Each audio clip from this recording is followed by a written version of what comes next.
All right, welcome everyone to tonight's meeting of the Clyde Sukeforth chapter of SABR. I am Bruce McClure, the chapter chair, and we always hold our meetings in conjunction with the Gardner-Waterman chapter of SABR in Vermont, Dr. Clayton Truder, chair.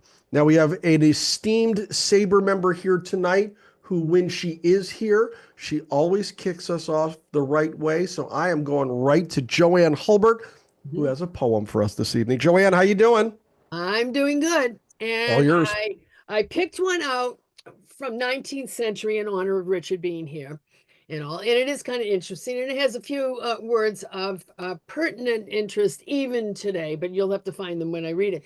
But also, the style of poem that was written is very much similar to a lot of baseball poetry that was done in the early 20th century, especially with people like Hugh Keogh that was working for the Chicago Tribune. He used this style an awful lot.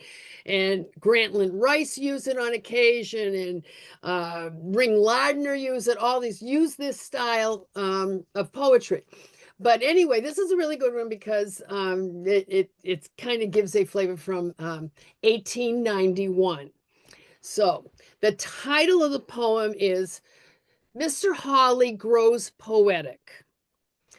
Secretary Davis Hawley of the Cleveland Club was greatly annoyed last season by a man who persisted in sitting by his side at the ball games and asking, "Was that a hit?" Mr. Hawley has requested the publication of the following lines, which he dedicated to this overzealous but misguided patron. All right, here we go. How easy he could learn. Oh, he'd read Dante's Inferno and other works of fiction and of mythologic lore. To say he'd read until he had digested Homer's Iliad would tell you but little of the knowledge he'd in store. He possessed a Webster head, and of him it could be said that his powers of oratory, to which extent were so developed, you declare if you had heard him on the tariff, big word nowadays, that he equaled Demosthenes or learned Cicero. On matters scientific, his knowledge was terrific. He had works from many authors who had captured rank and fame. But admit you'll tis burning shame. This man of mighty learning couldn't tell a three-base hitter at the festive baseball game. Ta-da. Ta-da! That's fantastic. Thank you, Joanne. Right. I appreciate that. That's terrific. I love it when you come in. I love the poems. Thank you very much, Joanne. Who's next? My guy, Jeff Cohen. Jeff, what's going on with the pod, man? Thank you, Bruce. Yeah, this week on Baseball and BBQ, we interviewed a interesting gentleman, a very inspirational gentleman. His name is Dave Stevens. He was born without any legs, and he actually played for the St. Paul Saints with Dallas. He actually pinch hit for Dallas Strawberry. He tried out for the Dallas Cowboys. A very inspirational story. It's all on this week's Baseball and BBQ on all your podcast apps. Thanks, Bruce. And there you go. There you go. If you're not listening to that podcast, you really should. You can get it on any podcatcher that you use. And the guests and the information it's just fantastic. And frankly, they talk about food too. I mean, come on. Baseball and food. We're all set. I mean, really. That's right. All right. Today's Monday Message newsletter had details on our expanded in-person meeting list for this summer. It got big real quick over the past few days. We're now scheduled for 5 big in-person events at local ballparks as the weather gets better. And it all begins May 30th when we start our summer program off in Nashua with a Silver Knights game. We'll follow that up on June 7th with an evening with the Keene Swamp Bats and return there on July 5th for another game. But we're getting called up to Double-A when we'll be getting together at Delta Dental Stadium for a New Hampshire Space Potatoes game. That one's going to be I missed the date. I got to get July 18th. And then our last scheduled in-person meeting this summer will be July 23rd when we return to Keene for one final NECBL game. Details will follow very, very soon. I'll be putting that all together this week. Now, speaking of poetry, SABR's newfound poetry book, Here Comes the Pizza, the found poetry of baseball broadcasts. which was edited by my very good friend Eric Poole and is now available in the SABR bookstore. SABR members can get downloaded electronic copies for free, and you can purchase one at a discounted price of $9.95. And inside that book, you are going to find 2 poems from our chapter's treasurer, Molly McClure.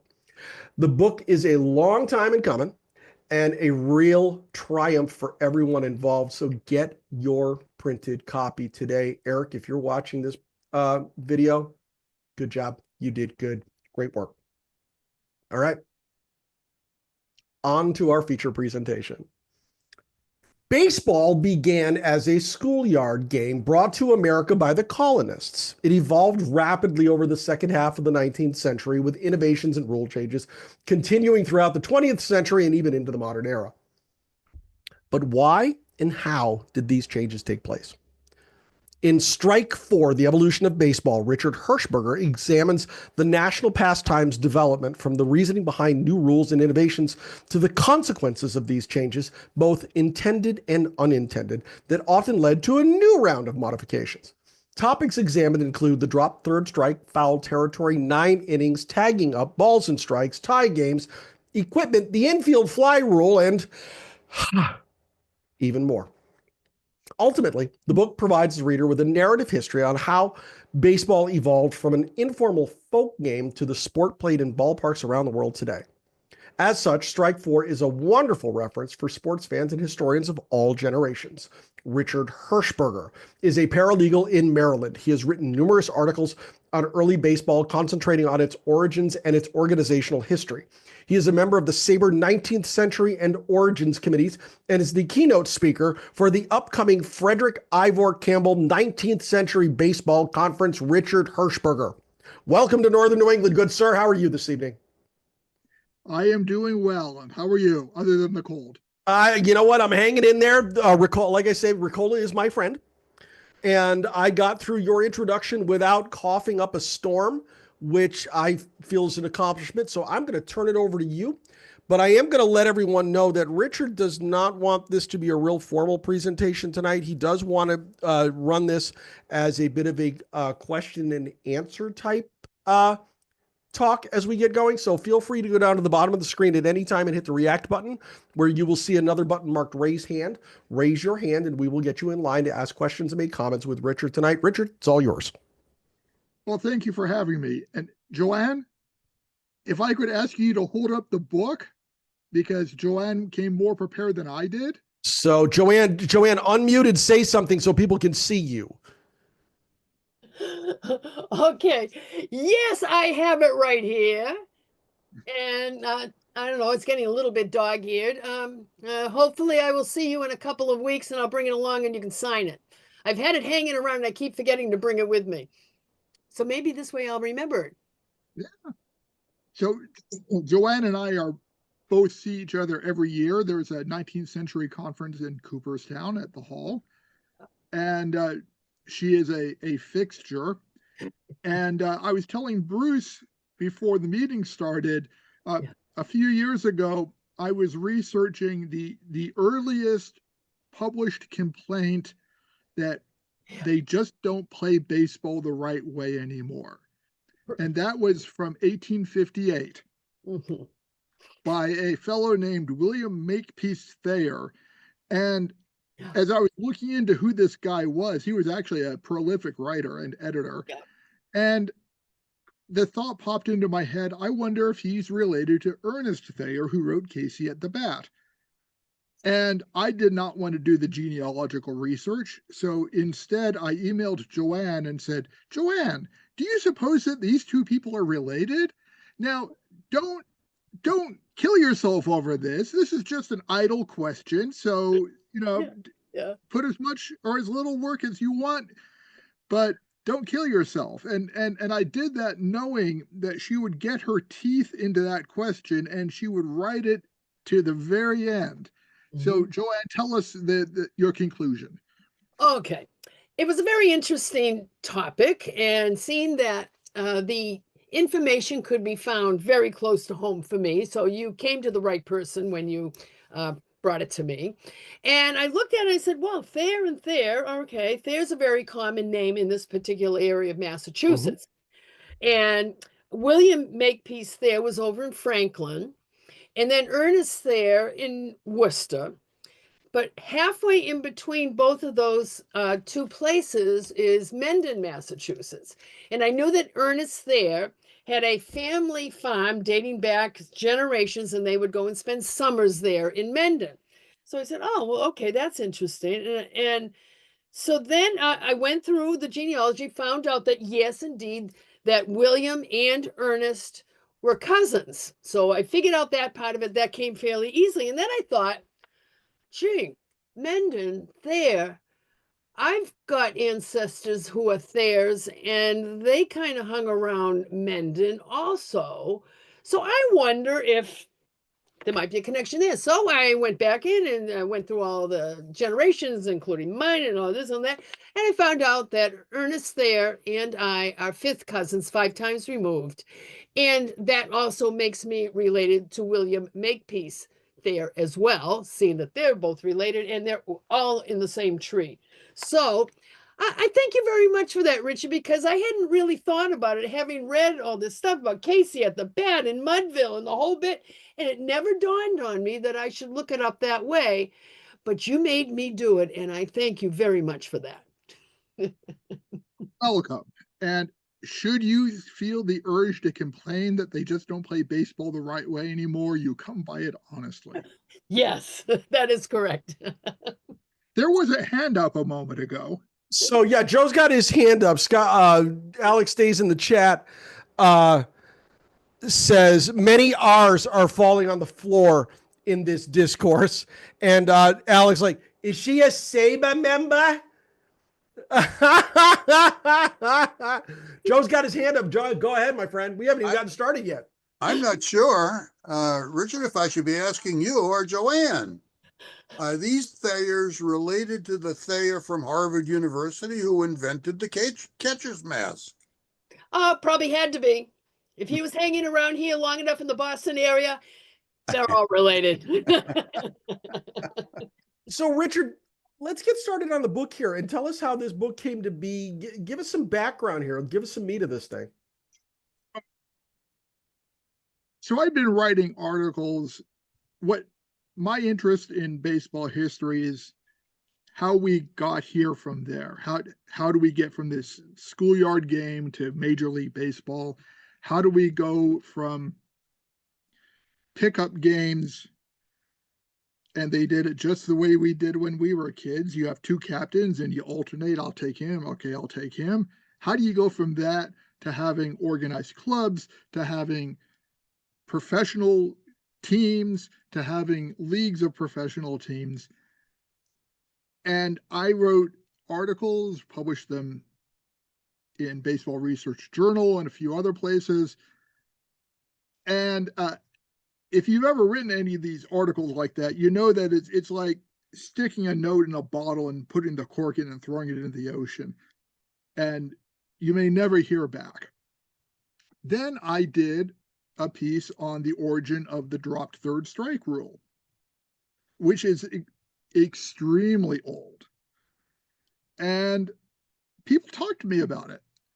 And then I wrote a piece about the origin of the infield fly rule, which is entirely different from what you think it is, but we'll get to that later. And people talked to me about that. And I'm slow, but I get there eventually. And I figured out that you know, this rule stuff people are interested in. And from my perspective, how we got here from there is equally valid to talk about how the rules got here from there as it is about how, you know, clubs and teams and leagues got here from there. So that's what I ended up going with as something that a publisher was interested in. And I had an in on the research, which is that quite a few years ago now, I undertook a project to read everything we could find in newspapers about baseball from before the Civil War. And that's a doable project. Any one of you could, if you decide that you wanted to spend the next month doing that with your spare time, you'd still get to sleep and eat. You can still take a shower. You don't need to do it 24/7. You could, in your spare time, read that in about a month. And I was taking notes. And the wonderful thing about computers is that when you take notes, you end up with something that you can search on. And then I got up to the Civil War and said, well, that was an accomplishment. I now know something, because when you just go through chronologically, you're seeing the discussions that they had, which are not necessarily the same as the discussions that we have in retrospect. And you can see what they were thinking about. And they had open discussions. They were published in the newspapers about the rules, what the rules should be. So that took me up to the Civil War. And then I kept going because baseball went into a decline during the war years. And so that was actually even easier to do. And then, because I'm not as smart as I think I am, I kept going. And as soon as you hit the post-war years, you get this ballooning in what is being published, and it rapidly becomes impossible to read everything. But then you can do some selective, you follow what sources to read. And so I kept on going. So I'm having notes. Infield fly rule. There are discussions about this 20 years before what the standard sources say it was invented. And just through sheer stubbornness and plowing through the material and taking extensive notes the whole way, I got a much better picture of what was going on with that sort of thing. And so why do we change a rule? It's not a trick question. We change a rule because we perceive there to be a problem that needs a solution. That's true today. With the last few years, every one of those, somebody sees a problem and sees this as a solution. What constitutes a problem? Well, in the early years, before the Civil War, they were figuring out how to take a kid's game and have adults playing it. And one of the very early rule changes is, in pre-modern baseball, you put a runner out in most versions by throwing the ball at him. Kind of fun if you're the guy throwing the ball. There is an interview published 40 years later by a guy who was there when they changed that rule. And he said, well, why did they change that rule? Well, guys, it's exactly what you think it is. It's one thing if you get a ball in the small of your back, but there are other places where you don't want a hard-thrown ball to hit you. And that is exactly why they changed that rule. And that's an example of making the game suitable for adults to play.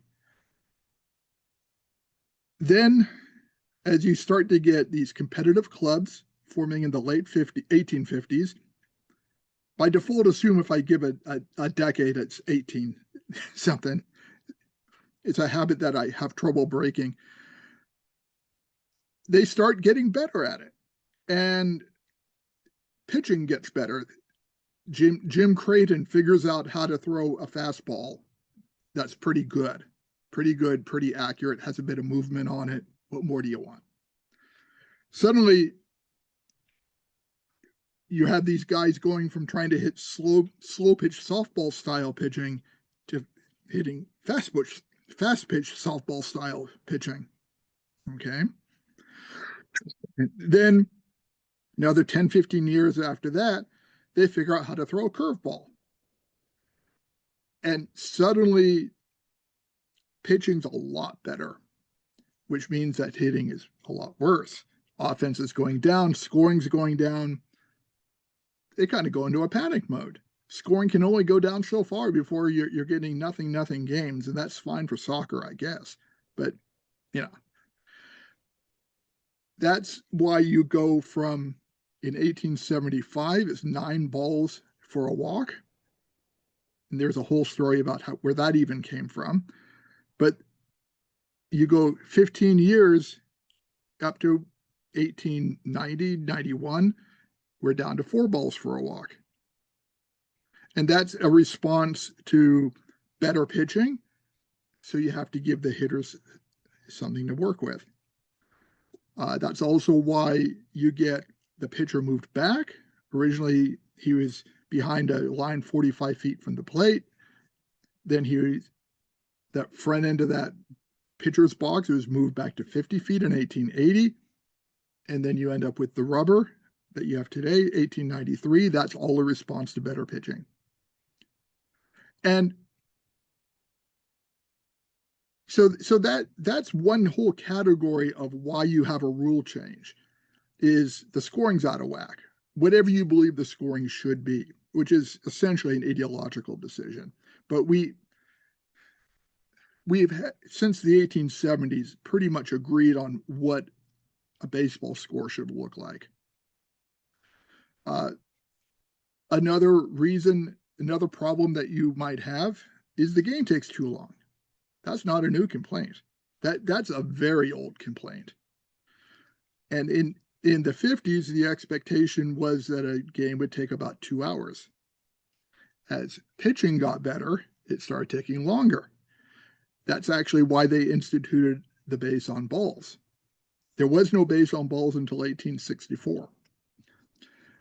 Many rule changes have been in response to the game taking too long or the pace of play being too slow. That's not quite the same, but it's close. A third category, we need to help the umpire out. Through this period, there was usually only one umpire, usually behind the catcher. And he had a lot to go, a lot of responsibilities, a lot of moving parts that he had to keep track of. And if you can simplify things for him, then you're going to have fewer arguments. So you might know in the 70s and 80s, there was a split strike zone. There was a high zone and a low zone, and the batter would request which one he wanted. So a ball that was over the plate but in the wrong zone was a ball. Well, the division between the high zone and the low zone was the waste, but where's the waste? Particularly for the umpire who's behind the catcher, who is further back than a modern catcher. A lot of arguments over that. And that's why they eliminated the high and the low strike zone, giving us the modern strike zone, except that then the top end of that's been coming down for many years. So those are really the three drivers, and especially better pitching. Pitching has always been the biggest driver of rule changes, and that's still true today. I think maybe a little later we can talk about the recent rule changes, but they're mostly driven by better pitching. The other thing to note is that they are not driven necessarily by previous rule changes. Pitching did not get better because somebody changed a rule. That's true today. Pitching is better today because we have lower expectations for how many pitches the guy will throw. And that's a roster management change that happened outside of the rules. So that's kind of my framework. And so the framework is from the late 1850s for about 50 years, you get this constant cycle of changes until they hit its stability. And that's where you get the 20th century, the modern baseball of the 20th century, where people imagine that it never changed. It did, but it changed in more subtle ways. I think we have a question out there, Richard. Let's go to Molly.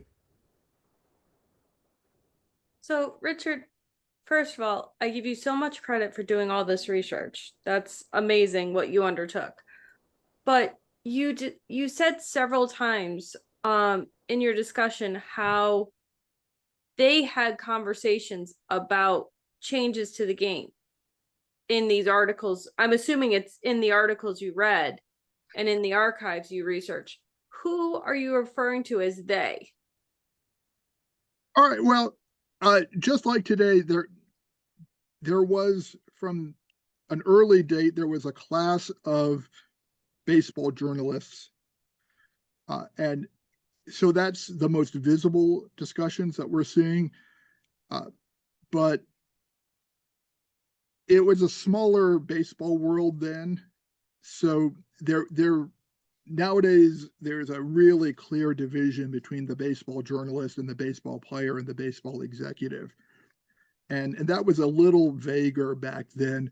So you'll find sports reporters who are officers of the club. You have a couple of guys who transition from being players to being journalists.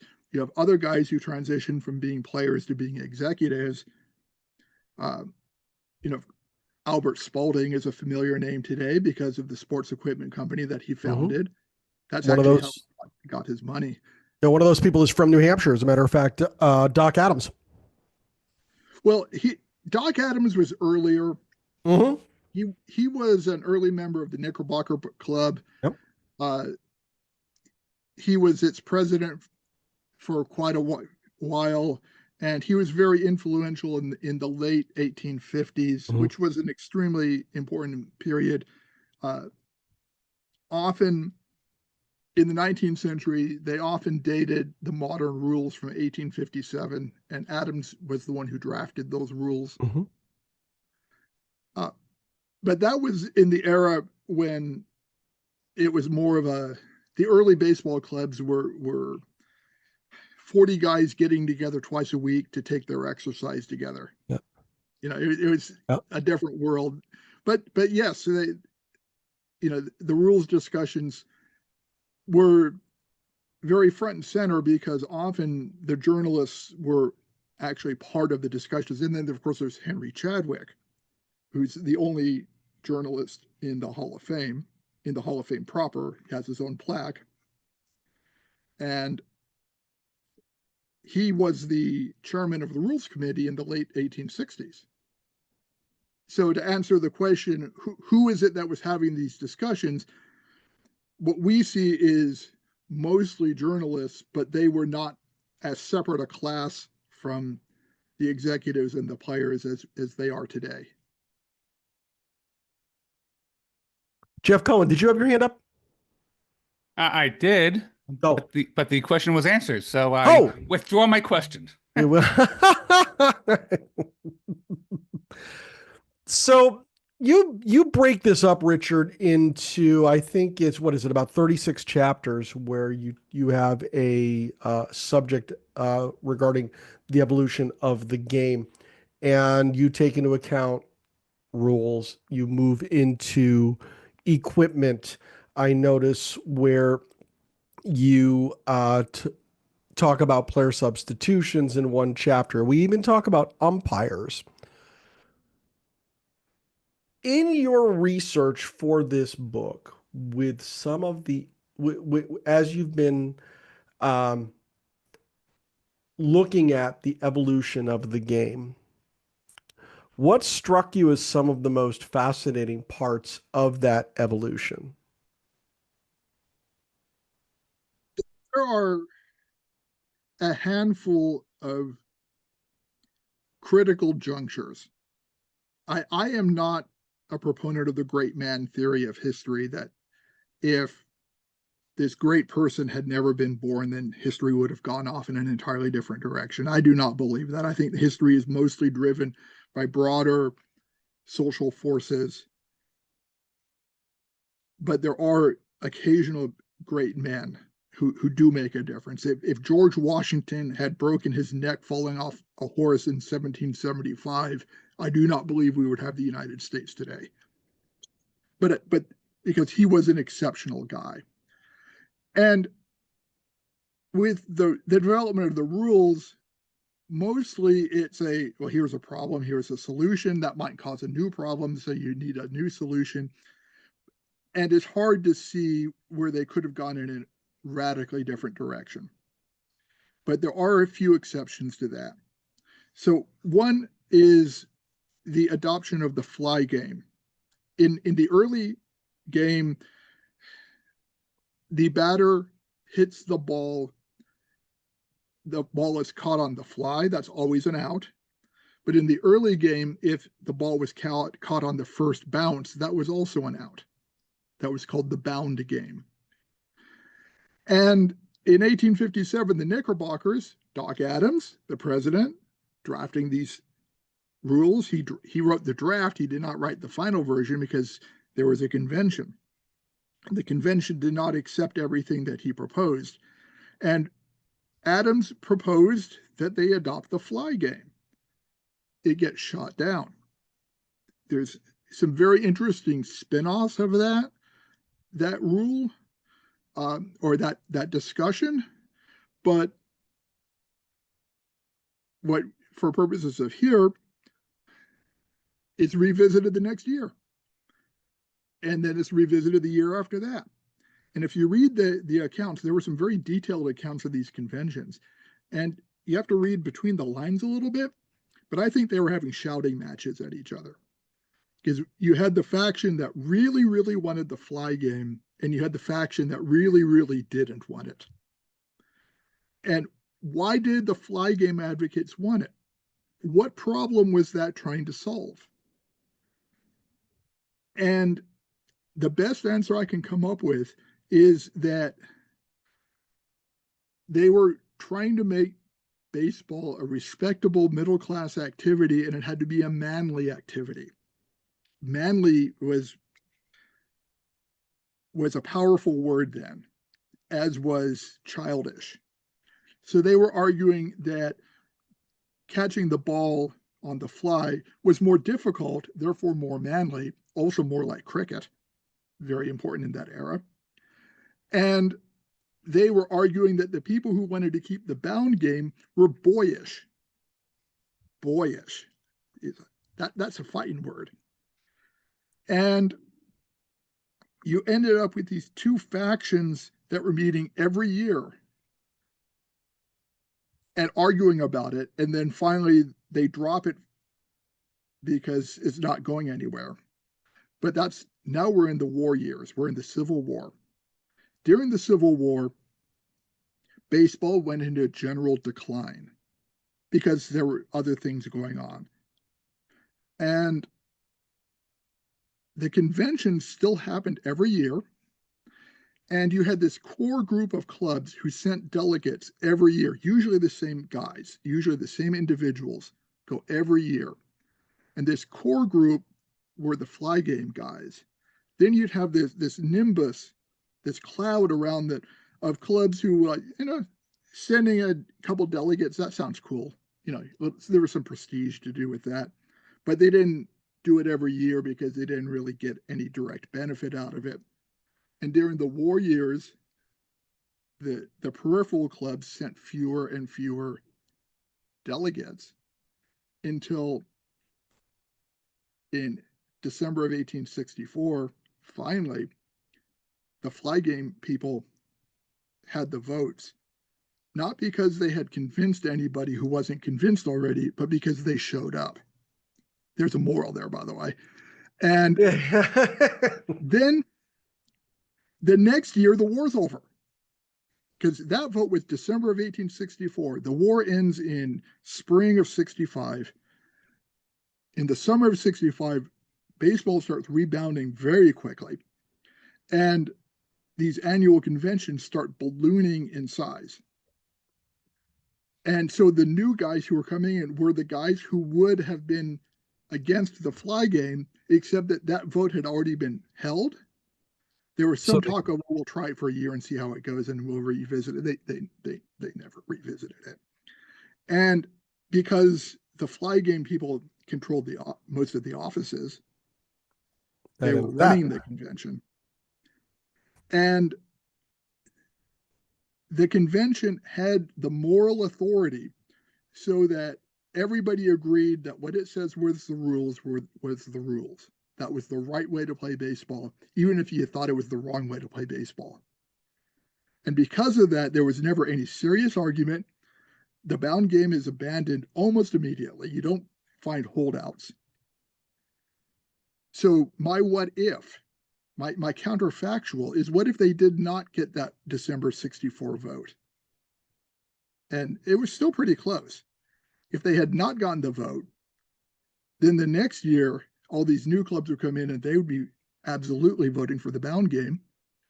And if that had happened, we might be playing the bound game today. Who knows? It's interesting that you talk about manly versus boyish, because I was always, and I'm not a researcher, and my forte is more 1960s and 70s baseball. I was always under the assumption that baseball was called, or at least it was tried to be called, a gentlemanly game in the late 1800s. Now, am I wrong in that aspect? You had an ideological debate. When we say it's a gentlemanly game, what we mean is it's respectable middle class. Okay. And Henry Chadwick was very big on he wanted this to be a respectable middle class sport. And the more working class, the rowdies, the blackguards, the ungentlemanly elements, they were there all along, because that was really discussion. Is this a middle class game or is this a working class game? Okay.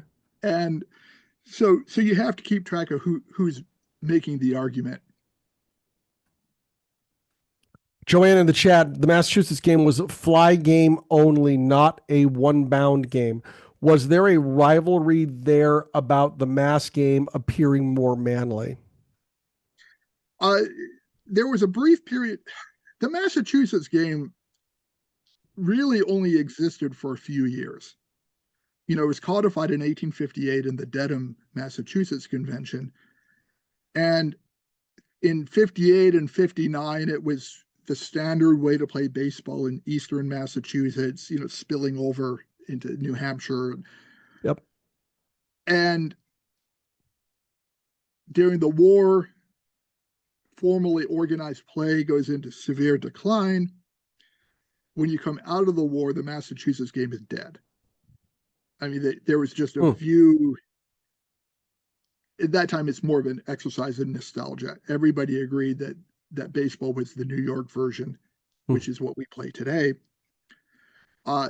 So you really only have about 3 years, 58 to 60, when these are competing with each other's. And frankly, the competition was only regional. It was only in New England. You did have people arguing that the Massachusetts game was the better version. Was it because of the fly game? Maybe. Was it because the Massachusetts game still kept plugging, where you throw the ball at the runner? Is that manly because you can take it, or is that boyish because you're throwing balls at each other? There is no correct answer to that question. Interesting. Ryan McClanahan, you're up. Ryan, how you doing this evening? I'm good. So I just had my question answered with the Massachusetts game. Oh, we're doing good tonight here. Yeah, we're doing really. all right. All right. Well, you're a New England crowd, so let me give you the short version of the Massachusetts game. So when we talked about England, baseball was this schoolyard game, folk game. Folk games aren't standardized. They're not played the same way across the country. They're not necessarily played the same way from one block of the city to the next block of the city. If you think of stickball back when that was a going concern, and what you find in the 1850s, for reasons that interest me, but they're beyond the point, is you start to get the idea of organized adults forming organized clubs. So if you're forming a club to play baseball, what version of baseball are you going to play? Well, if you're in New York, you're going to be playing the New York game. But what if you're not in New York? And so the clubs in Boston and surrounding environs got together in 1858, held a convention, and they published, they produced a set of rules and they published it. And as I said, it had a short run. I think part of the problem with the Massachusetts game was one of the challenges of rule making is having a set of rules that work for a bunch of rec league players and also work for major league players. And, you go to a rec league, the differences between that and major league rules are pretty small, except for the bats, I guess. And that's tough. It's really tough to come up with a set of rules that works for both skill levels. And the Massachusetts game worked well in 1858, but then you get very competitive teams who are getting better at it, and they're getting better at fielding. And because they get better at fielding, it's harder to score. And because the Massachusetts game was played till 100 runs, if it gets harder to score, that means that the game takes longer. So by 1860, a game between two top clubs would take 2 days. That's what you're going to do for those 2 days. And that's unsustainable. Yeah, go ahead. Go ahead, Ryan. So that kind of reminded me that you just said that because I had a question about if the cricket rules were incorporated into baseball in like the 1860s or something. Great question. Let me tell you the rule in the 1857 rules on what was a legal pitching delivery. And that was the first time they really got into it. And the rule was that the ball must be pitched, not thrown or jerked. All right. So what does that mean? Well, where they got that rule is that the rule at the same time of a legal delivery by a cricket bowler is that the ball must be bowled, not thrown or jerked. The language was directly adapted from cricket. Cricket was extremely influential kind of through the 60s. Cricket is a much older sport as an organized adult sport. It's about 100 years older. And, you look at the early cricket clubs date from the mid 1700s. So there was an element of they've got these things figured out that baseball was still figuring out, and baseball was quite happy to borrow from them. This also means that if you want to know what a throw and a jerk are, don't look to baseball sources, look to cricket sources. Because awesome. That's where they got it from. Yeah, thank you. That clears up a lot of things. Appreciate it. I do commend also anybody who's interested in the early development of baseball, learn some cricket. I mean, it's an article of faith among American sports fans that we don't do cricket. And cricket is, in fact, a great game. And I learned a lot. I figured out early on that I needed to learn something about cricket. And it turns out that you can find amateur cricket matches easily. I don't know if that's true in Maine, but in Maryland, it's very easy. The key is that you have to be comfortable walking up to the pitch and being the only white guy there, because they are all Indians or Pakistanis. There was a large club of cricket players in Hartford, Connecticut when I lived there years ago. And it was a very multicultural event. They used to play in a park that you could see off the highway that was near the Connecticut River. I can't think of the name of it to save my life right now. But the matches would take place on a Sunday afternoon. And it was some of the most colorful events of the week, with the uniforms and flags and just a celebration of the game. There was food everywhere. It was really kind of a cool event to see. I got a chance to walk through it a couple of times. It was a lot of fun, and I went home completely stuffed because everyone wanted to feed me.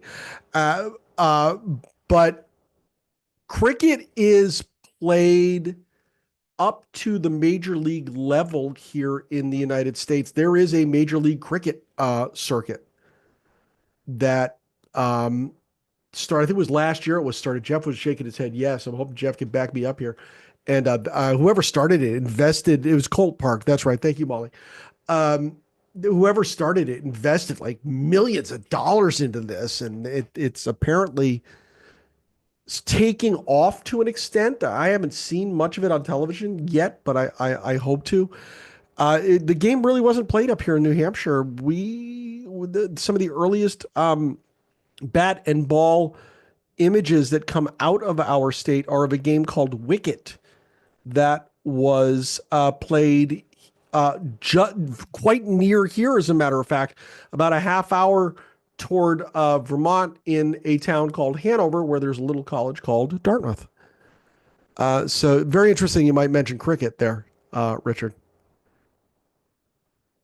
Since you mentioned Wicket, I've talked about how you have pre-modern local versions of baseball, and then then you end up being replacing them with a standardized version. The same thing happened with cricket. So just like you had baseball brought over to the colonies by the settlers as part of their cultural heritage, they were also bringing early versions of cricket. And that's what came to be known as Wicket was pre-modern cricket. And modern cricket is the version put forth by the Marylebone Cricket Club in London that dates back to the mid 1700s. But in England, it displaced all the other versions, but in America, it didn't until much later. So what you're seeing with Wicket is pre-modern cricket. Okay. Yeah, I see Joanne's note, very popular in Connecticut and Western Mass. Really, the Connecticut River Valley was the heartland of Wicket. And it was played up to the 20th century, but by the 20th century, it was kind of a quaint, old-timey thing. You talk a lot in your book about the evolution of the equipment of the game. And we're seeing on television today the evolution of the bat right before our eyes with these torpedo bats. Wednesday night at 8 o'clock, SABR's having a webinar on that. But can you speak toward the evolution of the equipment of the game? Now, of course, we're going to be talking about how the implementation of a rule solved the problem.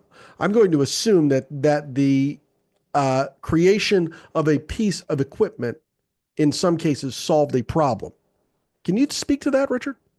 Sure. Well, so initially, the two pieces of equipment that you needed was a bat and a ball. And the bats were homemade. You can see references to shaving down a wheel spoke, from a wagon. And if you have access to a lathe, then you're golden. Once you have a lathe, you can make a bat pretty easily. Balls actually were a bigger pain. There's a lot of nitpicky, wrapping of yarn and then sewing of the cover on. And balls were, once we get into the organized period, balls were quite expensive. You'd be paying $1 for a ball, but that's $1 in 1860s money. Ooh. Yeah. Ooh, that's a lot of money. Yeah, like $25-$30. Oh, okay. Yeah, I don't actually know what a modern Major League Baseball costs. So, $25-$30 in a retail store. all right, so they didn't change. That actually happens a lot.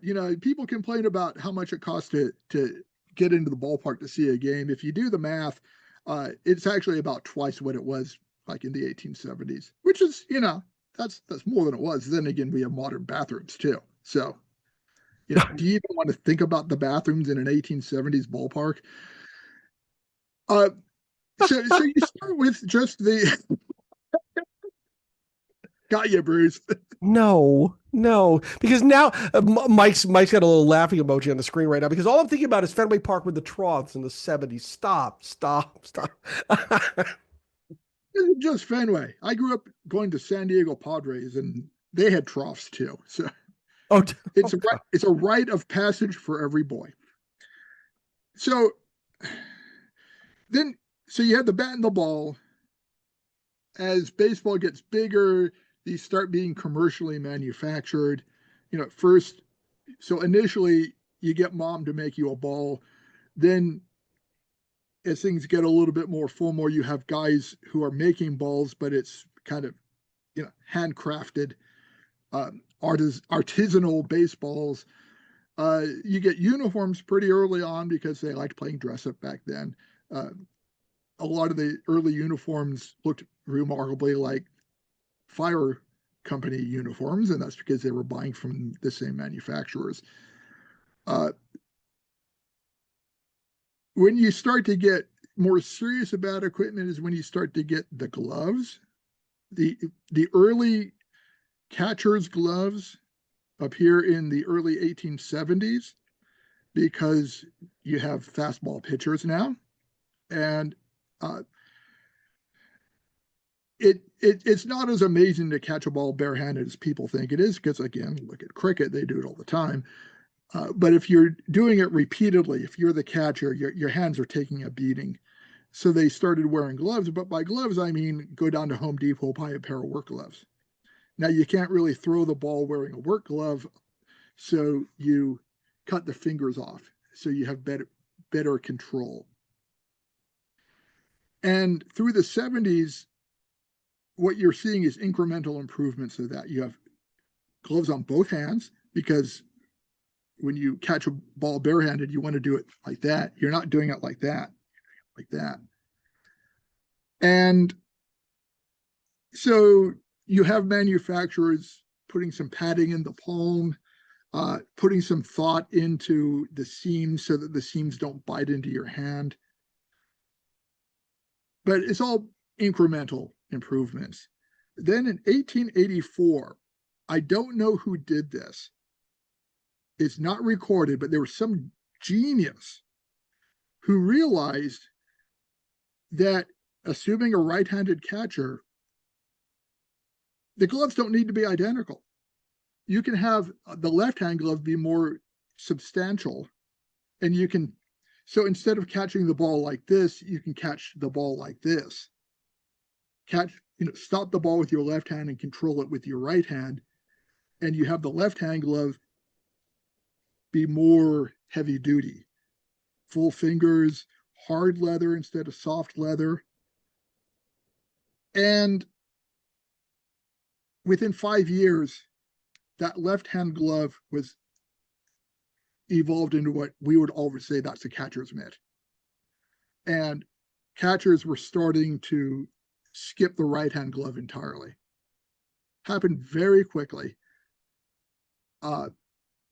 And infielders started wearing them too. I talked a little bit earlier about turning points in baseball history where things could have gone differently. In 1895, there was a proposal to abolish fielder's gloves. They would allow the catcher and the first baseman to wear mitts, but that's it. And there were still some fielders playing barehand at that point.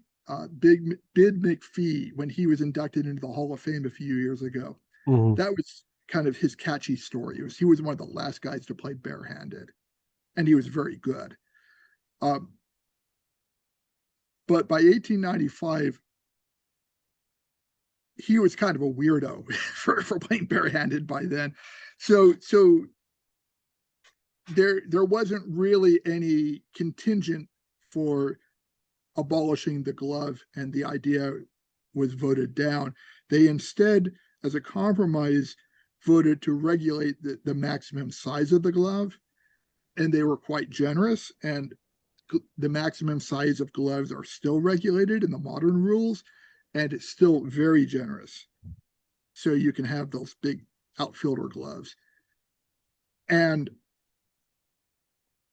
if they had had that discussion 5 years earlier, would have been during the Players League war, so they had other things going on. But we can imagine them having that discussion 5 years earlier when most infielders were still playing barehanded. And you can see a constituency for saying, you know, those guys who are wearing gloves, that's unfair. They're trying to get an unfair advantage. So we should ban that. This is not at all implausible. In 1890, in 1895 it was. So just think about how baseball would be today if fielders did not wear gloves. Imagining Mookie diving at shortstop barehanded for a baseball that was hit by, you know, I don't know, by Juan Soto and at 1,000,000 miles an hour, and his hand just kind of goes off into left field with the ball. Joe Ross, you're up. Go. As a matter of fact, I kind of remember, not that I was there, Bruce, so don't make any comments, that the barehanders used to refer to the people with gloves as sissies. You had to Yes, be a I've read sissy that. to use a glove. I don't have an actual quote about that, but I won't say that they didn't. And the question that people ask me is if I could make one change to the rules.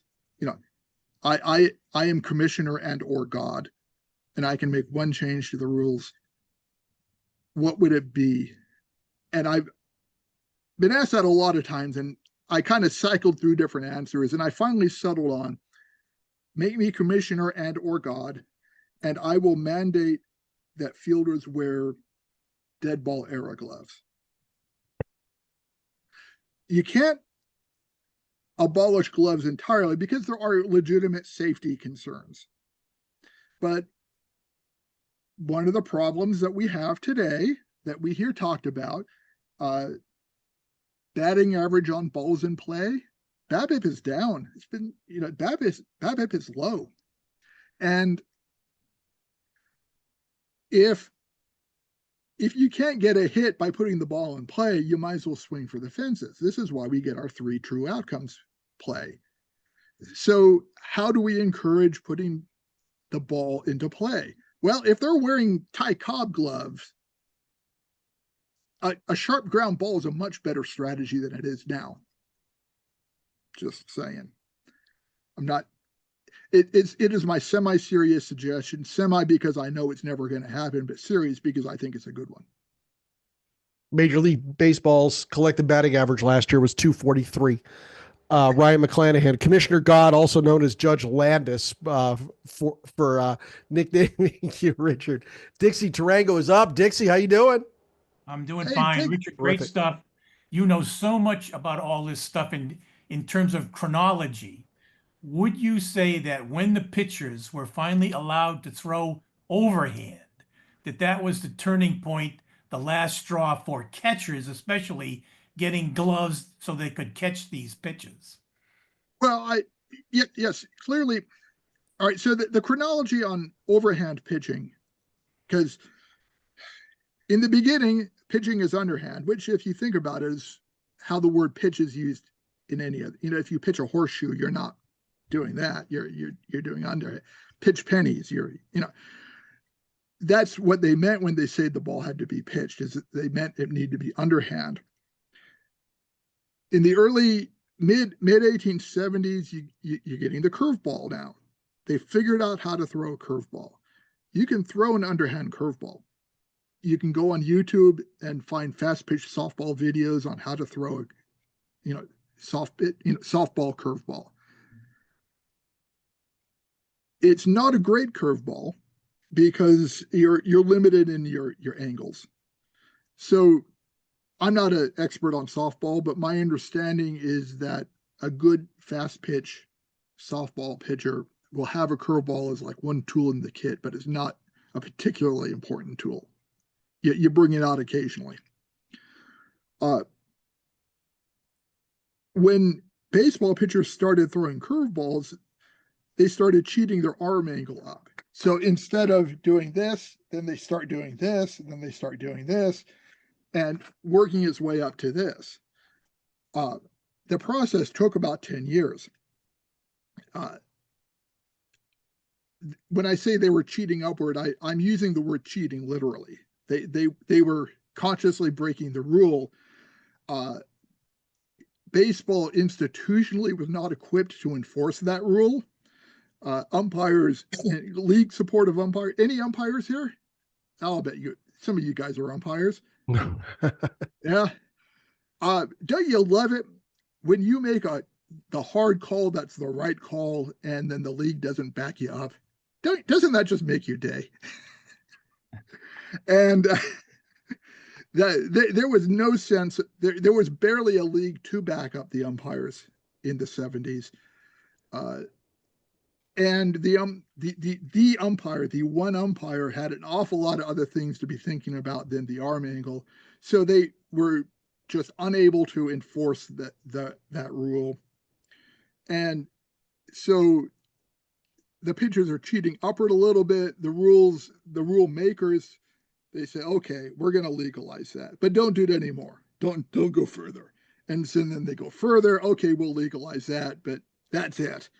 And 1884, you'll often see, 1884 is when they started throwing overhand. No, 1884 is when the rule makers threw in the towel, said, we do not have the power to stop them from doing this, so we'll just let them. Then I think it was Dixie. Are you going to be at Cooperstown, Dixie? Yes. Yeah.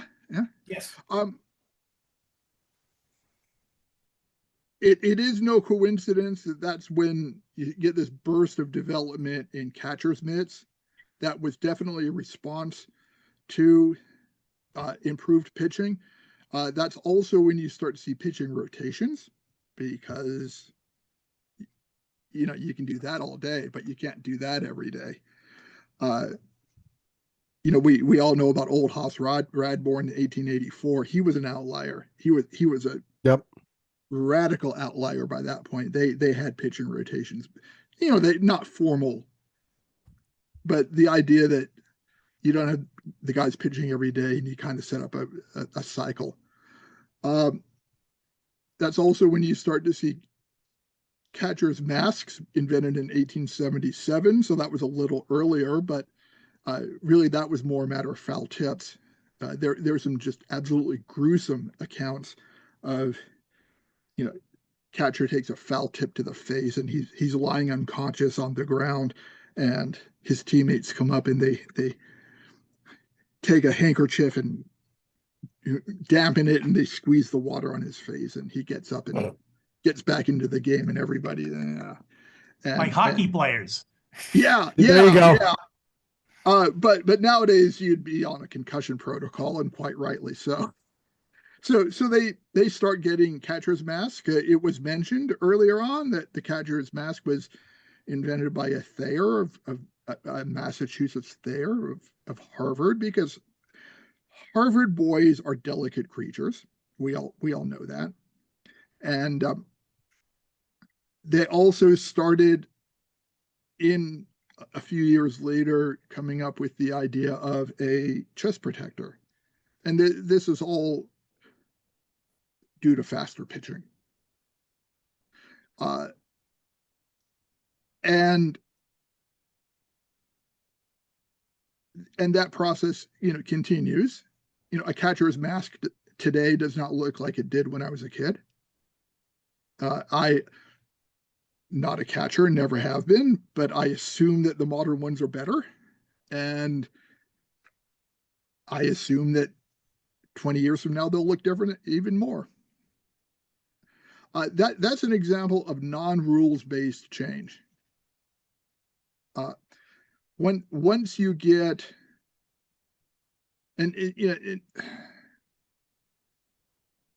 this is so important to understanding why baseball changes. Is it's not all about changing the rules. The rules often change in reaction to a change outside the rules. And often the rule change is intended to return the game to its earlier state. The modern pitch clock is a great example of that. It's perfectly clearly documented. We have, length of game statistics going back to the early 20th century, and you can chart it out and you can see how the games were getting longer and longer and longer. And you can find newspaper articles from the 1950s worrying that the games are taking too long. They're taking 2.5 hours. Yeah. And what are we going to do about this? Well, why are games taking longer? There's not a definitive answer to that, but in the pre-pitch clock days, which was 3 years ago, I think that the best evidence, in my opinion, is that pitchers were taking longer between pitches because, so why are they taking longer between pitches? Because they're throwing so hard they need to recover. I think it's the straightforward explanation. And that, why are they throwing harder? Because they can. Why can they? Because we don't expect them to pitch 9 innings. I mean, I think most of us are old enough that we remember when, if they pulled the starting pitcher out, there'd be that graphic on that really low resolution scoreboard showing the guy dejectedly going off into the showers and sort of then the relief pitcher would come in from the bullpen in the golf cart with the baseball roof. I don't know when they stopped using those, but that's all because there was still a cultural expectation that you finish what you start. So if you don't finish what you started, you are in some sense a failure. There's none of that now. Nowadays, guy goes 4 innings, you're happy if the score's low. If he goes 6 innings, he's a god. And I'm not complaining. I'm not like William Makepeace there, complaining that they don't play the game the right way. It was a big deal when Evaldi completed a game the other night, I am persuaded that this is winning strategy, that you are better off using more pitchers for less time as a winning strategy. I'm not saying it makes for better entertainment, but it does make for winning strategy. I'm complaining. That's all outside of the rules. I'm old Jeff, school. the old Coot Cohen. That's right. I'm complaining. Well, but we need to distinguish, are we complaining because it's a less entertaining product on the field? If so, I agree. I like small ball. I think expanding the bases to 15 inches, I think that's brilliant. Because, if they just done it and not told anybody, nobody would have noticed. All the guys who are complaining about it would never, but it brings the two edges of first and second base 6 inches closer, and that 6 inches makes it, better, easier to steal. Brilliant rule change. It does make for a more entertaining product, but a more entertaining product and let me ask you this, Jeff. Mets fan, based on the cap? Yep. Would you rather have the Mets put on a really entertaining game, or would you rather have them win? I would rather have them win, obviously. Exactly. Yeah. And so the problem that we're seeing now with the modern rules changes, the problem that they're trying to solve is how to put a more entertaining product on the field, hence the larger bases. So let's encourage stealing. Let's just, limit pickoff throws. Let's make some changes of the bulk rule that nobody understands. That is a clear-cut attempt at solving a problem. The pitch clock, games are taking too long. Let's make them pitch faster. That is another clear-cut problem solution, and not a new idea. The pitch clock was put in the rules in 1901. Yep. It has been in the rules ever since. Mm-hmm. If you have any old rule books kicking around from whenever, go look in there and find this there's a section on delay of games saying that the pitcher has, I think it was 20 seconds. 20 seconds. That's right. Yep. Wow. So it was just not being enforced. Correct. That's Oh, correct, yeah, Jeff. It never. was never enforced. Never. Matter of fact, Charlie Finley, when he was running the KCAs, had a clock on the top of the scoreboard that he instructed his scoreboard operator to use to keep track of how many times that rule was violated in his ballpark. It was very he was You know what he called that clock? spiked clock, I think, didn't he? I know it was a spiked fence. The pitchometer. Makes sense. Hey, I want to get Craig Garrettson in here too. Hmm? Say that again, Richard. I stepped on you. I'm sorry. He said it was the pitchometer, unless it was the pitchometer. I've never decided which. I have no idea which. Pitchometer sounds just so much cooler. Hey, Craig Garrettson, how you doing tonight, Craig? I'm doing good. Wanted to get you in, brother. Go ahead. Well, I wanted to open a can of worms here and ask about foul balls and why we have a different rule for a foul bunt and a foul in the infield and a foul in the outfield. Oh, what a way to end this one. Oh, boy. Okay. All Here right, we go. This is a humdinger. So, in around the late 1880s, so you have balls and strikes, you have walks, you have strikeouts. You always had strikeouts, but you didn't have called strikes. You had just swinging strikes, but I digress.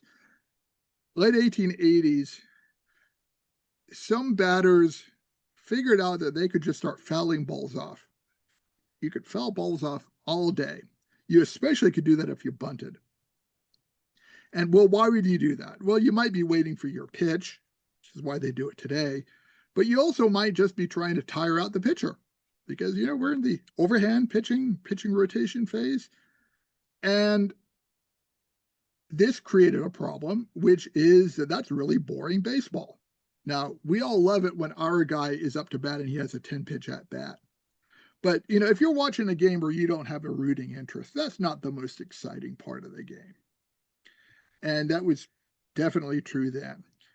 So they instituted a rule saying that if in the umpire's judgment, the batter was doing this on purpose, he can call a strike on that.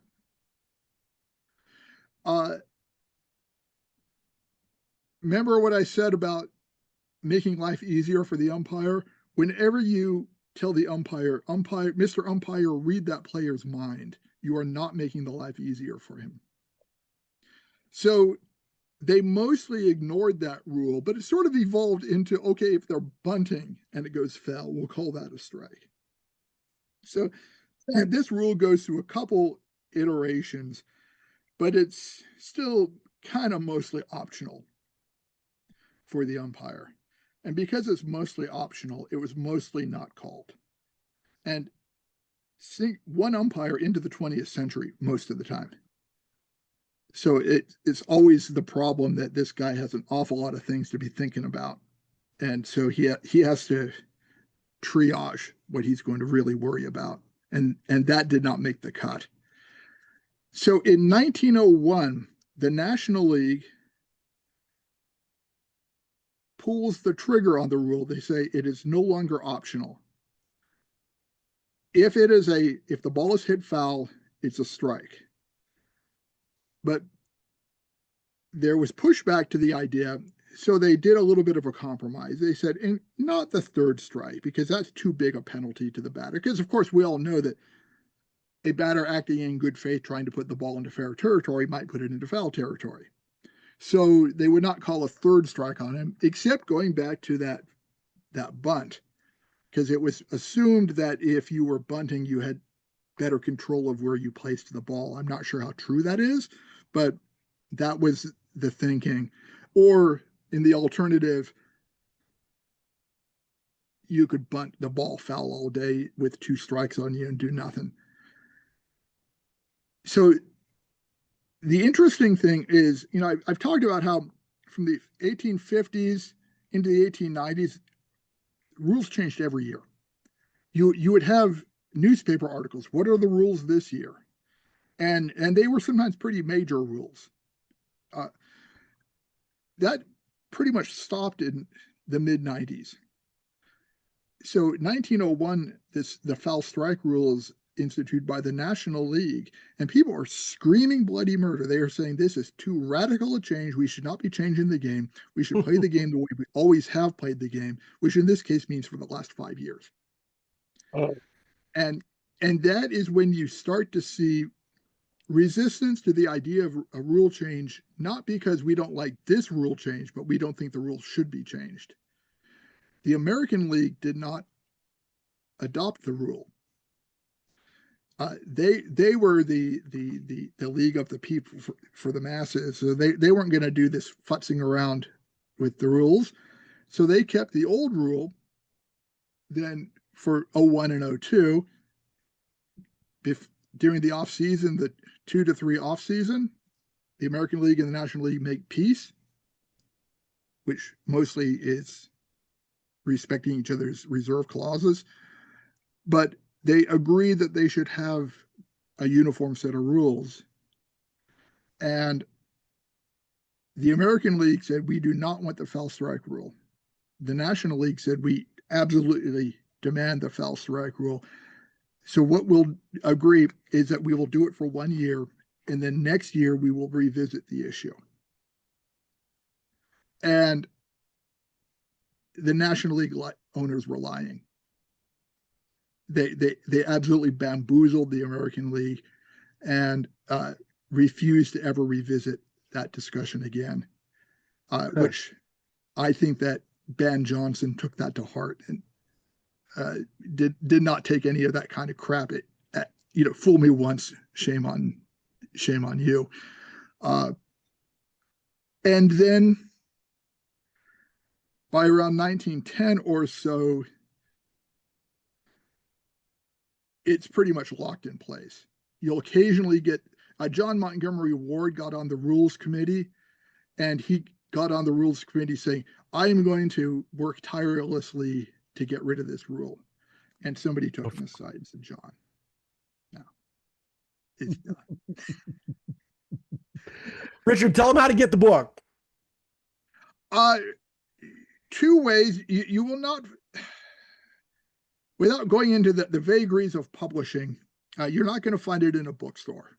And I am a big believer in bookstores, so I would tell you to go to your local bookstore. But I hate to say it, but if you don't mind buying from Amazon, that's certainly the easiest way. Or it is published by Rowman and Littlefield. That's ROWMAN, and they have their own fulfillment group. If you were to order it directly from them, they would be shipping it directly from their warehouse, and they do a good job of that. That's terrific. All right, folks. Like I said, when we started this tonight, this is a big week for all of us here. Now, tomorrow night, the Elysian Fields chapter in Northern New Jersey will present Ralph Carhart and his research project entitled The Incubator of Baseball. This is a great discussion of the Garden State's important role in the evolution of the game, and you are going to regret missing this. This is going to be a good one.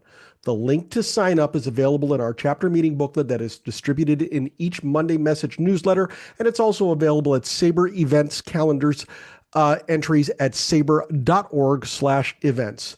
We're back Wednesday night with a special presentation by SABR member Will Bardenwerper. He's going to be discussing his poignant new book, Homestand, Small Town Baseball and the Fight for the Soul of America. That meeting is also scheduled at 7 p.m. Eastern, and signups are available in all the usual spots. Members of the Automatic Club will get their join the meeting email tomorrow afternoon. And finally, if you're a baseball fan watching on YouTube and you like what you see, please like this video and subscribe to our channel to be alerted to each of our weekly uploads. And if you are not yet a member, you need to join the Society for American Baseball Research, the premier baseball community. Offering an amazing baseball buffet of options to explore your fandom, SABR boasts more than 35 different research communities, over 80 regional chapters, and innumerable opportunities to connect with baseball minds across the world, just like Richard Hershberger. For more information, go to SABR.org today. Richard Hershberger, you are fantastic. Thank you very much for all of this data. Excellent work. I appreciate you. And we did not even get to the infield fly rule because that's the one where people have fist fights. So I suppose we're going to have you back so that you can cause the Sukeforth chapter's first fist fight, even if it is virtual. Yes. Okay. All right. Thank you for having me. I appreciate you. All right. We're going to get everybody out of here. We're going to see everybody tomorrow and Wednesday night. Thanks a lot, everybody. We'll see you soon.